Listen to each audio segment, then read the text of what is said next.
अस्सलामुअलैकुम स्टूडेंट। मेरा नाम है मोहम्मद शुएब और मैं आपको इंट्रोडक्शन टू डेटाबेस पढ़ाऊँगा।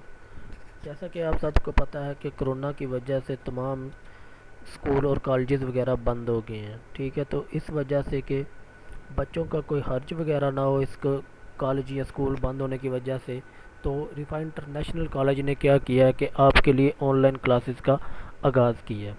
तो इस क्या करूँगा, मैं आपके टॉपिक्स के रिलेटेड यहाँ पे वीडियो अपलोड करता रहूँगा और उम्मीद है कि आपको बहुत ज़्यादा हेल्पफुल साबित होंगी आपके लिए।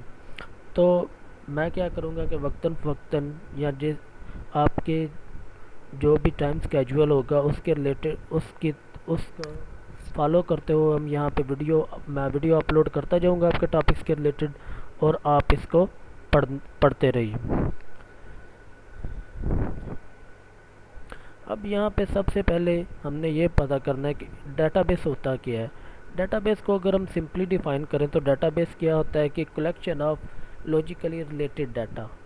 ठीक है, अब इसमें डेटाबेस का लॉजिकली रिलेटेड डाटा क्या होता है।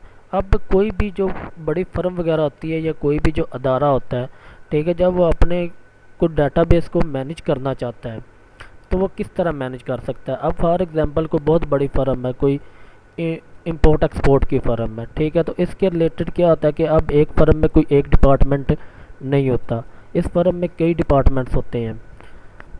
जैसा कि एचआर का डिपार्टमेंट हो गया, अकाउंट्स का डिपार्टमेंट हो गया, उसके बाद सेल्स डिपार्टमेंट, इनपुट आउटपुट, जितनी भी चीज़ें होती हैं, अब सारा के सारा डाटा जो होता है वो एक कंपनी ने अपना मैनेज करना होता है। तो उसको क्या करते हैं कि वो टेबल्स की सूरत में, जैसा कि आपको यहाँ पे कुछ टेबल्स वगैरह नज़र आ रहे होंगे पिक्चर में, ठीक है, इन टेबल में वो क्या करते हैं कि सारे डिपार्टमेंट्स का अपना एक अलग-अलग टेबल होता है। ठीक है, यहाँ पे वो टेबल की मदद से वो डाटा जो होता है वो डाटाबेस के अंदर रखते हैं। अब ये जो टेबल्स होते हैं ये आपस में एक दूसरे के साथ रिलेट होते हैं, यानी इनका आपस में एक दूसरे के साथ एक ताल्लुक बना हुआ होता है।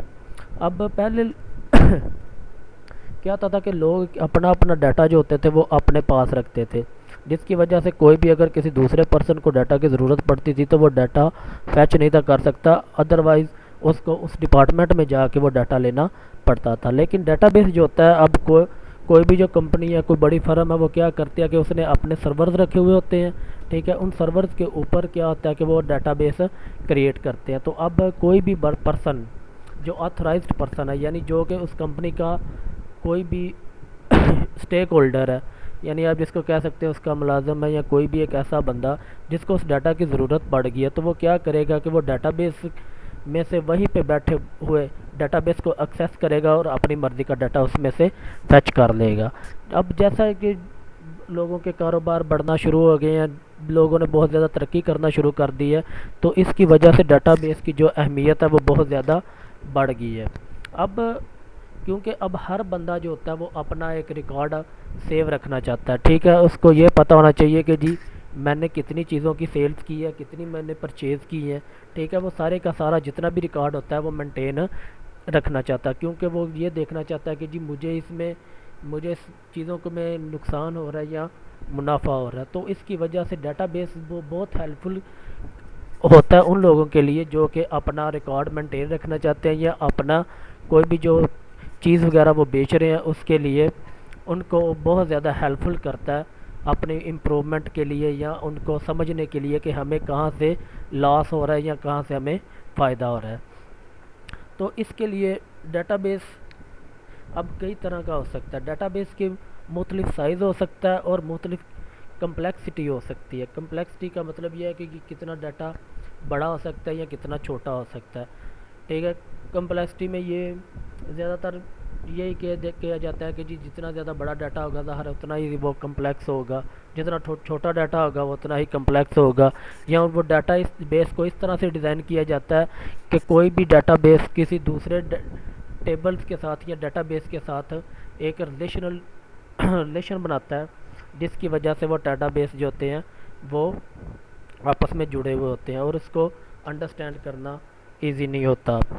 तो अब फॉर एग्जांपल इसकी मैं कुछ एग्जांपल देना चाहता हूँ साइज़ और कम्प्लेक्सिटी के हवाले से कि डाटाबेस कितना कम्प्लेक्स हो सकता है या कितना उसका साइज़ हो सकता है। अब यहाँ पे मुख्तलिफ़ चीज़ें जो होते हैं, वो जो लोग होते हैं वो अब मुख्तलिफ़ डाटाबेस को अपने हिसाब से मैनेज करते हैं। फॉर एग्ज़ाम्पल यहाँ पे मैंने कुछ एग्जांपल दी हुई हैं, जैसा कि सेल्स पर्सन डाटाबेस है या ऑर्गेनाइजेशन डाटाबेस है।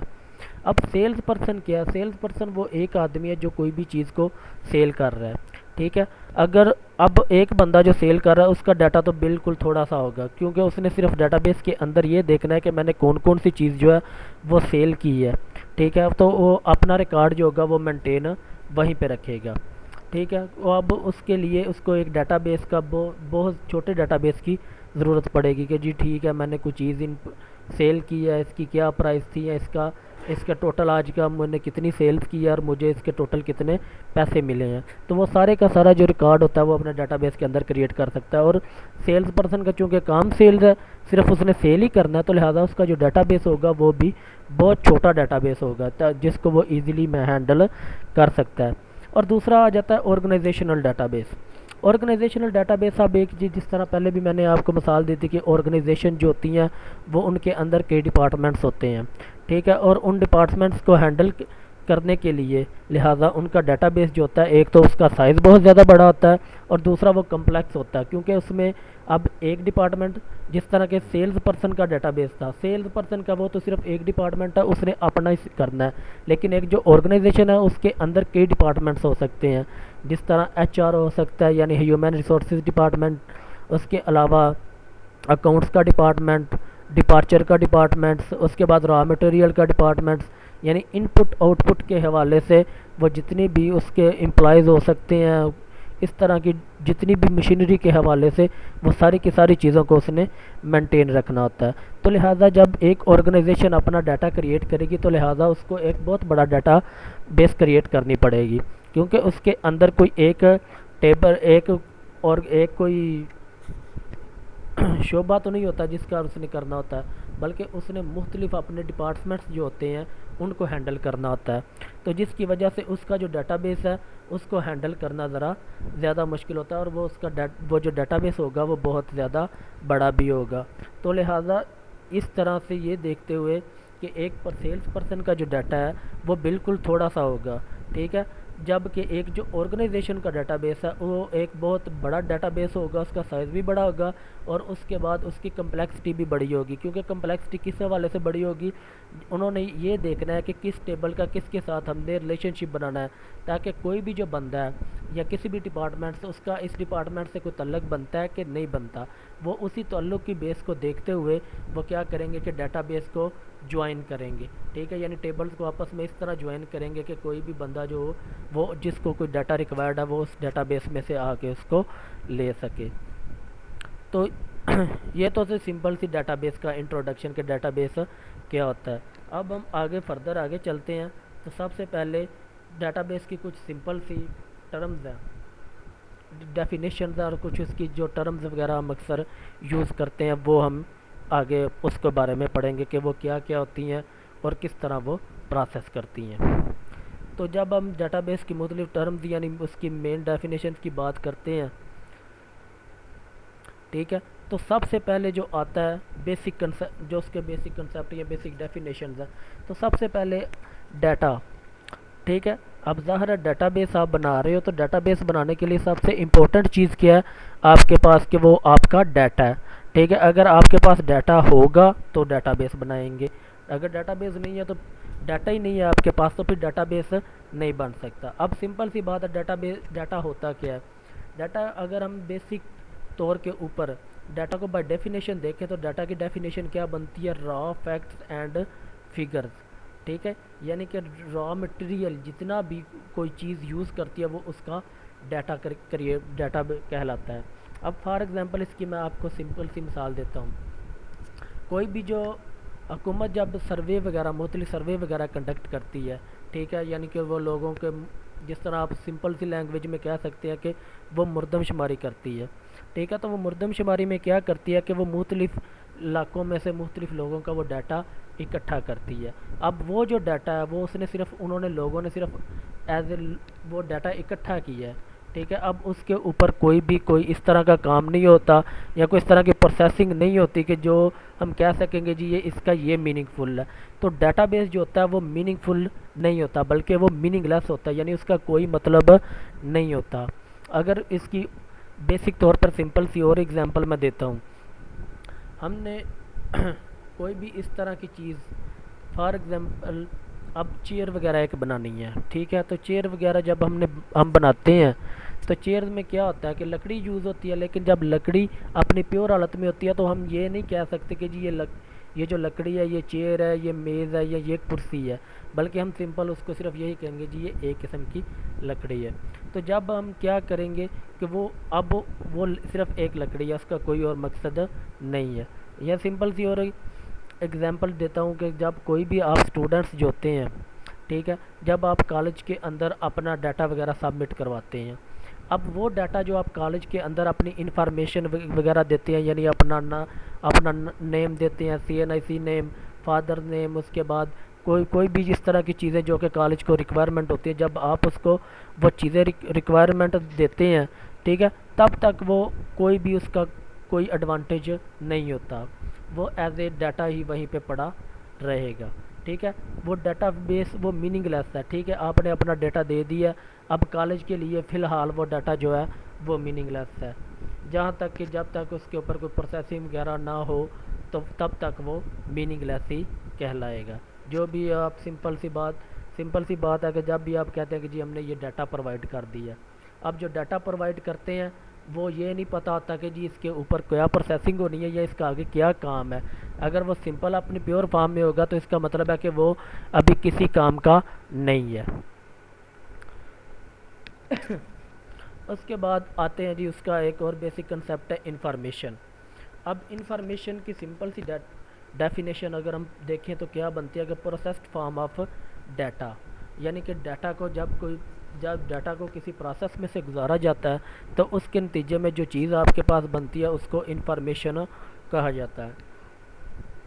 जिस तरह ऊपर मैंने आपको सिंपल सी मिसालें दी थी कि अब गवर्नमेंट अगर सर्वे करती है, ठीक है, या मुर्दमशुमारी वगैरह करती है तो वो किस लिए करती है। अब फॉर एग्ज़ाम्पल आजकल आप देखते हैं कि जी एहसास प्रोग्राम चल रहा है गरीबों के लिए। अब जो हुकूमत ने सर्वे वगैरह किया है ना, अब उसमें से वो देखेगा कि जी यहाँ पे जो हमने यहाँ पे कोई इमदाद वगैरह देनी है लोगों को, वो किन किन लोगों को देनी है, ठीक है। वो उसमें से क्या करेंगे, उसमें से जांच पड़ताल करेंगे, लोगों को देखेंगे जी क्या लोग इस क्वालिफ़िकेशन के ऊपर पूरा उतरते हैं, या जो हमारा हमने स्टैंडर्ड वगैरह रखे हुए हैं क्या लोग इसके ऊपर पूरा उतरते हैं, ठीक है। अब वो जो गवर्नमेंट उसके ऊपर जांच पड़ताल करेगी, ठीक है, वो एक प्रोसेस होगा। उस प्रोसेस के बाद फिर वो क्या करेगी कि फिर वो लोगों को चुनेगी, और वो जो चुने हुए लोग होंगे वो एज ए इंफॉर्मेशन के तौर पर इस्तेमाल होंगे कि जी ये ही है। या सिंपल सी बात है, आप कॉलेज का डाटा, आपने अपना डाटा सबमिट करवाया, अब कॉलेज ये देखना चाहता है कि जी हफ्साबाद में रहने वाले जो लोग हैं वो कितने हैं, ठीक है। वो क्या करेंगे जी आपके डाटा में से देखेंगे, उसके ऊपर उसकी छानबीन करेंगे, ठीक है। छानबीन करने के बाद जी वो क्या करेंगे कि हफ्साबाद में रहने वाले जितने भी स्टूडेंट होंगे उनका डाटा अलहदा कर लेंगे। अब वो ये जो छानबीन उन्होंने करनी है, यानी आपके सर्चिंग करनी है और आपके तमाम डाटा में से, क्योंकि अब उनके पास जो डाटा पड़ा हुआ है वो बहुत सारे लोगों का आता है, तो ज़ाहिर है उन्होंने सिर्फ हफ्साबाद वाले लोगों को ही सिलेक्ट करना है या अलहदा करना है। तो वो क्या करेंगे, लिहाजा उसके ऊपर प्रोसेसिंग करेंगे, लोगों को देखेंगे जी कि ये उन आपके जितने भी फॉर्म वगैरह उसके अंदर जमा हुए होंगे, वो क्या करेंगे उन फॉर्म वगैरह में कोई छानबीन करेंगे, अलहदा करके उसके अंदर जो भी अफसाबाद के लोग होंगे वो अलहदा हो जाएंगे। अब चूँकि ये जो डाटा आपने जमा करवाया हुआ था इसके ऊपर कोई प्रोसेस हुआ है, प्रोसेस होने के बाद जब अफसाबाद के वाले स्टूडेंट अलहदा हो गए हैं तो ये एज ए एक इंफॉर्मेशन बन गया कि जी ये जो लोग हैं ये हफ्साबाद के रिहायशी हैं। तो यही चीज़ इंफॉर्मेशन के तौर पर इस्तेमाल होती है, यानी कि जब डाटा को प्रोसेस वगैरह किया जाता है तो प्रोसेस के नतीजे में जो आगे एक नई चीज़ बनती है उसको इंफॉर्मेशन का नाम दिया जाता है। वो अब डाटा बुक वो किसी भी तरह का हो सकता है, ठीक है, वो डाटा उसके ऊपर कोई भी प्रोसेस परफॉर्म किया जा सकता है, लेकिन वो जो प्रोसेस पर डाटा के ऊपर प्रोसेस परफॉर्म करने के बाद एक नई चीज़ आपके सामने आएगी, उसको एज ए इंफॉर्मेशन का हम नाम देंगे कि जी ये हमारे लिए एज ए इंफॉर्मेशन के तौर पर इस्तेमाल होगी।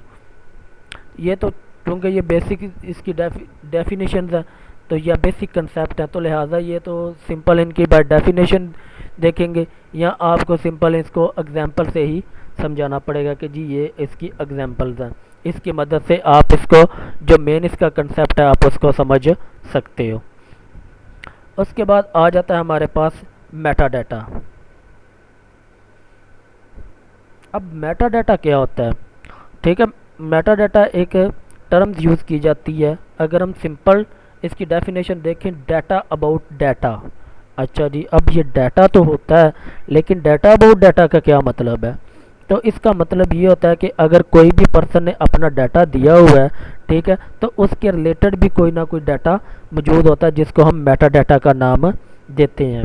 इसको अगर सिंपल एग्जांपल से मैं वाज़ह करना चाहूँ तो सिंपल एग्जांपल ये होती हैं कि फॉर एग्जांपल आप यहाँ पे अपना कोई भी आईडी वगैरह आप जमा करवाते हैं, आप अपना नाम जमा करवाते हैं, लेकिन अब सिर्फ आपके नाम के ऊपर ही कोई बंदा आपको जज नहीं कर सकता, क्योंकि एक को जो स्कूल है या कॉलेज है, ठीक है, वहाँ पे क्या होता है कि एक ही नाम के कई आदमी होते हैं, ठीक है। अब अगर फॉर एग्जांपल मैंने किसी एक बंदे को ढूंढना हो, ठीक है, अली नाम के किसी बंदे को ढूंढना हो, लेकिन अब मैं देखूं जी मेरे पास तो अली नाम के कई लोग हैं, तो फिर मुझे क्या मुझे उसके अंदर बहुत ज़्यादा परेशानी होगी कि जी ये एक ही तरह का डाटा है, ठीक है, तो अली तो एक से ज़्यादा है, लेकिन मैंने जिस अली को ढूंढना है वो कौन सा है? तो लिहाजा इसके लिए मुझे क्या करना पड़ेगा कि मुझे इसके रिलेटेड इन्फॉर्मेशन वगैरह देखनी पड़ेगी, ठीक है।